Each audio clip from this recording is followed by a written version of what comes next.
Hello friends, आपका स्वागत है।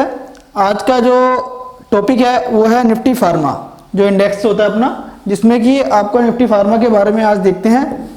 इसके बिहेव के बारे में, इसके स्टॉक्स के बारे में जानेंगे और इसकी अब तक की क्या बिहेवियर रहा है और सेक्टर में क्या क्या अप एंड डाउन्स देखने को मिले हैं अपने अंदर और स्टॉक्स में क्या मूवमेंट देखने को मिलती है। निफ्टी फार्मा यानी कि जो कि फार्मा सेक्टर से जो बिलोंग स्टॉक्स होते हैं वो सारे निफ्टी फार्मा में नहीं होते हैं, वही गेम चुनिंदा स्टॉक्स इसमें आते हैं। टोटल जो स्टॉक्स की जो वैल्यू होती है, क्या वैल्यू होती है और क्या ट्रेड होते हैं, आज इसमें हम देखेंगे, सीखेंगे कि कैसे काम करता है ये वाला इंडेक्सेस का जो बिहेव है। जो निफ्टी फार्मा इंडेक्स में जो स्टॉक्स होते हैं, performance of the pharmaceutical sector में, the index compromise of 20 companies, यानी कि इसमें जो स्टॉक जो होते हैं वो 20 कंपनीज के स्टॉक्स ही सिलेक्टेड होते हैं, सारे स्टॉक इसमें सिलेक्टेड नहीं होते हैं। और national stock exchange of India limited में जो होना चाहिए, एनएससी में जो लिस्टेड होते हैं, वही एनएससी फार्मा में इसमें लिस्टिंग होते हैं। Nifty Pharma index is computed using free float market capitalisation method, wherein the level of the index reflect the total free float market value of all the stocks in index relative to particular base market capitalization value. Nifty Pharma Index can be used for a variety of purpose such as benchmarking fund portfolio, launching of funds, ETFs and structure product में इसका use किया जाता है। अब हम बात करते हैं कि जो ये आपका निफ्टी फार्मा है उसका कौन कौन से स्टॉक्स पे क्या क्या इफेक्ट पड़ता है इसके अंदर, और इसका जो इंडेक्स की जो वैल्यू है वो क्या क्या रही है इसकी अभी तक, और इसने अभी तक क्या रिटर्न दिया है। इसमें जो है आपकी जो इसकी मैथोडोलॉजी देखेंगे इसमें, तो इसके अंदर होता है periodic cap free float market capitalisation के हिसाब से इसमें काम होता है। इसकी जो इसमें नंबर ऑफ स्टॉक्स है वो है आपके 20 स्टॉक्स है। अगर हम इसके बेस डेट के बारे में अगर बात करें तो जो इसका जो लॉन्च डेट था वो था जुलाई 1, 2005 का था, ये जुलाई में लॉन्च हो गया था। परंतु जो इसकी जो बेस डेट है, इसकी लॉन्च डेट है जुलाई 1, 2005 एंड जो बेस डेट है जुलाई 1, 2001। ठीक है, जो इसकी बेस वैल्यू है वो है 1000, यानी कि जो स्टार्ट हुआ था ये 2001 में, तो ये 1000 रुपये से स्टार्ट हुआ था। जो इसका जो कैलकुलेशन फ्रीक्वेंसी होती है वो होती है आपकी रियल टाइम पे होती है इसकी, और जो इसमें इंडेक्स को जो रीबैलेंसिंग किया जाता है ये सेमी एंड एनुअली बेसिस पे इसकी परफॉर्मेंस के ऊपर देखा जाता है कि कैसे ये स्टॉक्स ट्रेड कर रहे हैं, क्या नहीं कर रहे हैं। अगर हम इसके स्टॉक्स की अगर रिटर्न्स के बारे में अगर बात करें, quarterly, yearly and 1 yearly, 5 yearly and since Inception, जो अभी तक की इसकी कहानियां हैं, तो इसके जो प्राइस जो रिटर्न है इसका वो क्वार्टरली का है 4.06% के आसपास है इसका नेगेटिव में, और ईयर टू टिल डेट है प्लस में 7.46%, और आपका जो 1 ईयर का जो रिटर्न है इसका 23.44% के आसपास है, एंड 5 ईयर का जो रिटर्न है इसका 3.59% के आसपास है। और जो अभी तक यानी कि जब 2001 से जो ये स्टार्ट हुआ है ये अभी तक, और जो अभी जो करंट डेट तक है, तो इसका जो 13.45% के आसपास हैगा। टोटल जो रिटर्न है वही क्वार्टरली क्यूटीडी में है आपके पास माइनस में 4.06, ईयर टू टिल डेट हैगा आपका 8.16%, एंड 1 ईयर का है आपका 24.27% के आसपास टोटल में रिटर्न। 5 ईयर का है 4.28% के आसपास है, और अभी तक है 14.29%। अगर हम इसके स्टैटिक्स के बारे में अगर देखेंगे, एक साल का जो स्टैटिक्स है 5 ईयर का एंड सिंस इंसेप्शन, तो जो इसका स्टैंडर्ड डेविएशन है इसका वो है 19.19 का, एंड 5 ईयर का है आपका 22.27 का, एंड जो अभी तक जो इसका स्टैंडर्ड डेविएशन है वो है आपका 20.54 का। अगर हम इसका बेटा देखें निफ्टी के साथ जो हैगा वो है 0.55, और जो इसका 5 ईयर का है 0.63 का है, और जो अभी तक है वो है 0.57% के आसपास इसका अभी तक बीटा है निफ्टी के साथ। और निफ्टी के साथ जो इसका जो कोरिलेशन है वो है आपका 1 ईयर का 0.44 है, 5 ईयर का 0.52 है, एंड अभी तक जो है इसका सिंस इंसेप्शन अभी तक जो चल रहा है इसका 0.62 के आसपास इसका चल रहा है अभी। अगर हम इसमें फंडामेंटल देखें तो फंडामेंटल के हिसाब से जो इसका जो पी है,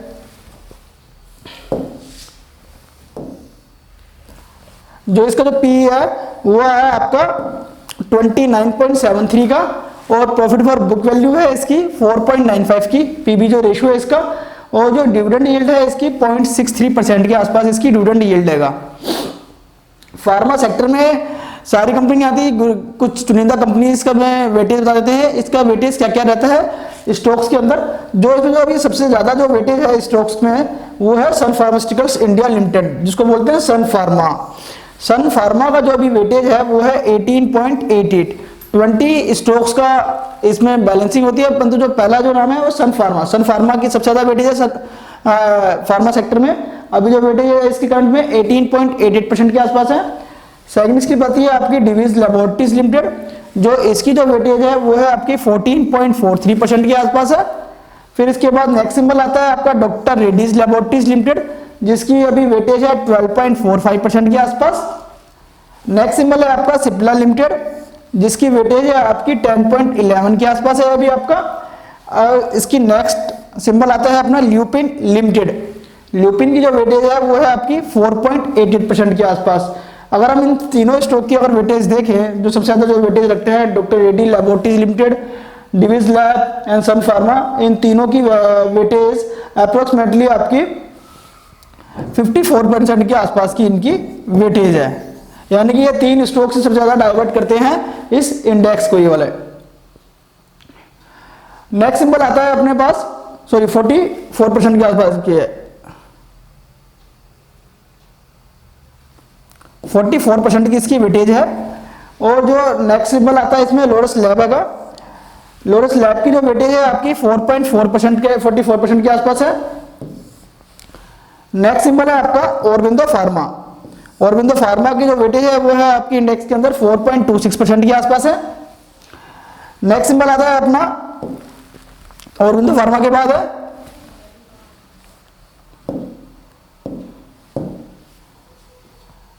gland pharma limited. Gland pharma limited की जो वेटेज है 4.01 है। एंड इसके बाद जो आता है Alkem laboratories limited. Alkem laboratories limited का जो वेटेज है वो है 3.70% के आसपास। एंड बायोकॉन लिमिटेड का जो वेटेज है आपका 3.52% के आसपास। जैसे जैसे जब प्राइस अप एंड डाउन होते हैं तो इनकी वेटेज अप एंड डाउन होती रहती है। कभी वेटेज में सन फार्मा अप है, कभी सिप्ला अप है, कभी ये चीज अप है। और प्राइस जैसे डिक्रीज होते हैं तो इनकी भी वेटेज कम एंड ज्यादा होती रहती है, अप एंड डाउन होती रहती है वेटेज भी प्राइस के बिहेवियर के हिसाब से। किसी में 3% है तो वो 4% भी हो सकता है, 6% भी हो सकता है। तो वो वेटेज इंडेक्स में टाइम टू टाइम कैलकुलेट होती रहती है। अगर हम बात करें इस इंडेक्स के बारे में तो इसकी मेथोडोलॉजी होती क्या है कि आपका बिहेव कैसे करता है इंडेक्स, कौन कौन से स्टॉक्स क्या क्या काम करते हैं इसके अंदर। और जो इसकी जो इंडेक्स के साथ थी चार्ट में अब हम देखेंगे कि कैसे स्टार्ट हुआ और अब तक का जर्नी कैसी रही इसकी। 2001 में ये 1000 से स्टार्ट हुआ था ये वाला स्टॉक सभी आपका, जो कि आपका 2006 में क्रॉस हुआ 2500 के आसपास। ज्यादा मूवमेंट देखने को नहीं मिलती थी पहले इस स्टॉक्स इंडेक्स के अंदर। फिर ये 2008 में आपका जो इंडेक्स की जो वैल्यू थी वो अप्रोक्सीमेटली 2500 से 3000 के आसपास की वैल्यू थी। फिर ये 4500 के आसपास गया 2010 में। तो यानी कि 10 साल के पीरियड में अगर देखा जाए तो इंडेक्स ने अप्रोक्सीमेटली 4500 के आसपास की ही मूवमेंट की थी अभी तक। अब इसके बाद का देखा जाए 2010 के बाद का पीरियड जो है इसका पास 2014 तक 5 साल के अंदर, 5 साल में जो आपका 4,500 जगह था वो 7,500 की मूवमेंट दे दी। यानी कि अप्रोक्सीमेटली इसने जो मूवमेंट दिया आपकी 2000 के आसपास की इसने मूवमेंट दे दी है 5 साल के अंदर। तो अप्रोक्सीमेटली डबल की 50% के आसपास की टर्न दी। तो फिर इसमें अगर देखा जाए तो फिर नेक्स्ट जो इसने मूवमेंट दी है आपकी 2016 में अगले 2 साल के अंदर, और फिर जो मूवमेंट आई थी वो जो हाई के आसपास था आपका 15,000 के आसपास का इसका अप्रोक्स के हाई पर आसपास था इसका 14,000 के आसपास। 2 साल में इसने जो दिखाया इंडेक्स ने। और जो 2018 में जो इसने जो लो बनाया था वो था आपका अप्रोक्सीमेटली 7,500 के आसपास। जहां से स्टार्ट हुआ था वहीं पे आ गया था। तो यानी कि अप एंड डाउन की मूवमेंट इस सेक्टर में आपको काफी देखने को मिलती है। फिर दोबारा आपको बुलिश ट्रेंड स्टार्ट हुआ, फिर दोबारा आपका जब कोरोना टाइम में था ये, उससे पहले काफ़ी बेरिश मोड में आ चुका था और अब ये काफ़ी ज़्यादा हाई मूवमेंट में ट्रेड कर रहा है अभी। और फार्मा सेक्टर में अभी काफ़ी ज़्यादा मूवमेंट देखने को मिली होगी। जब कोरोना टाइम में स्टॉक्स काफ़ी अप एंड डाउन था और क्वार्टरली के अंदर ये चीज़ चल रही थी इस चीज़ में। अब हम जानते हैं इसके बिहेव के बारे में।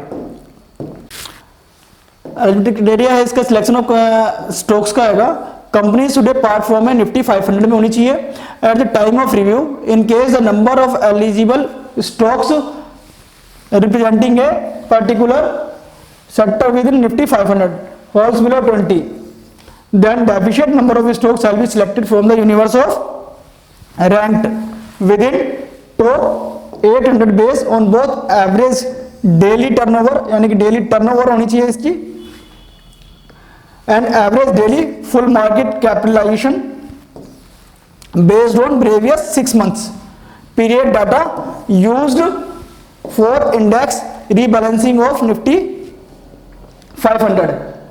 पहला क्राइटेरिया इसका। सेकंड क्राइटेरिया है इसका, कंपनी शुड बी है फार्मा सेक्टर में होनी चाहिए listing, company should from a pharmaceutical sector में लिस्टेड होनी चाहिए।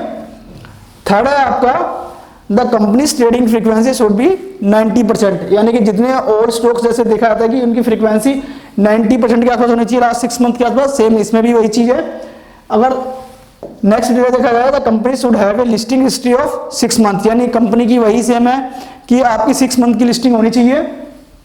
एक company comes out of with an IPO will be eligible for inclusion in the index if it is fulfil the normal eligibility criteria for the index for a 3 month period instead of 6 month period. Next criteria इसका, final selection of 20 companies shall be done based on the free float market capitalisations of the companies. A preference shall be given to companies that are available for trading in NSEs, future and options segment at the time of final selection. Weightage of next criteria is का weightage of each stocks in the index is calculated based on its free float market capitalization, such as no single stock shall be more than 33% weightage and अगर आपने देखा कि 33% से weightage ज़्यादा नहीं होनी चाहिए। अभी जो हमने सन फार्मा की जो वेटेज देखी थी वो थी 18% के आसपास, और जो weightage of 3 stocks cumulative shall not be more than 62%, और 3 स्टॉक्स की जो वेटेज थी वो 62% से ज़्यादा नहीं होनी चाहिए at the time of rebalancing. और जो अभी जो करंट में चल रही है तीनों की जो वेटेज है वो अप्रोक्सीमेटली 44% के आसपास है। ये था अपना क्राइटेरिया कि अपने का स्टॉक्स में आने के लिए फार्मा सेक्टर के अंदर क्या क्या क्राइटेरिया होता है और ये बैलेंसिंग कैसे की जाती है। अब इसको रीबैलेंसिंग करने के लिए कैसे और कब किया जाता है बैलेंसिंग स्टॉक्स को, ये देखते हैं।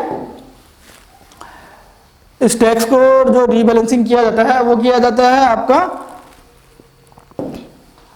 Index rebalanced on semi and annually basis, यानी कि आपका 6 महीने में और साल में एक बार इसको रीबैलेंसिंग के लिए देखा जाता है।